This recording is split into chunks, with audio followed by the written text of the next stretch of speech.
This is a review of the Fluval Evo 13.5 gallon tank, available on Amazon.com. This is a really great starter tank for any saltwater enthusiast looking to get into the hobby for a number of reasons.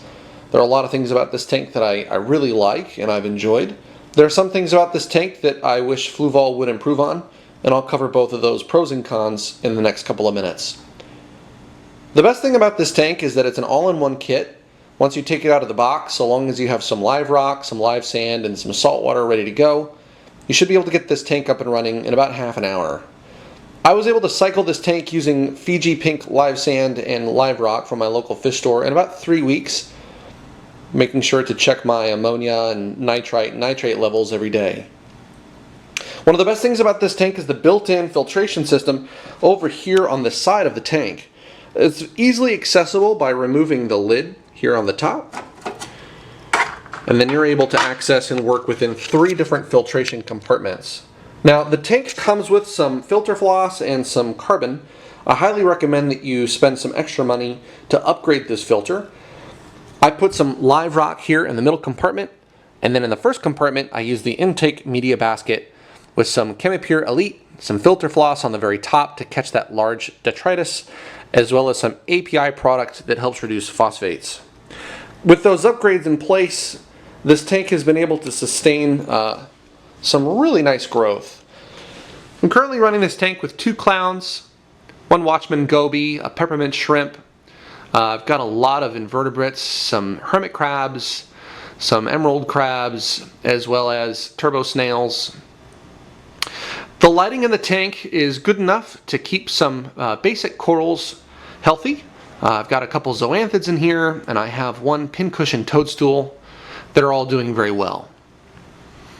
One of the drawbacks of this tank is the light. Now, the lighting is good enough to keep the life in here doing really well, but the problem that I have with it is that it doesn't have a physical switch. The light is turned on by a touch sensor here at the top, and so by tapping the light it will switch modes. It has a daylight mode, a blue light mode, and an off mode. And the problem with that switch is that if you get a little bit of salt water on there, it really doesn't take much. As the salt water begins to dry, it will actually change the light setting. So I actually have to unplug the light physically every night. A couple of other things about this tank that could use some upgrades. The lid itself is not hinged. It's just a plastic piece that sits on top of the tank.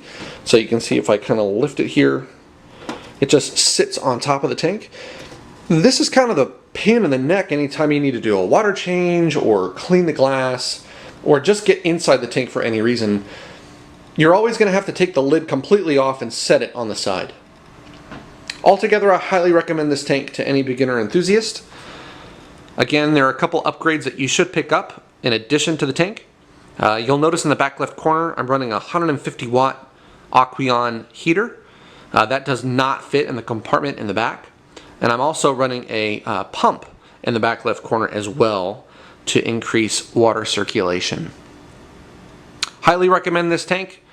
If you're thinking about getting into the hobby, go ahead and pick one up.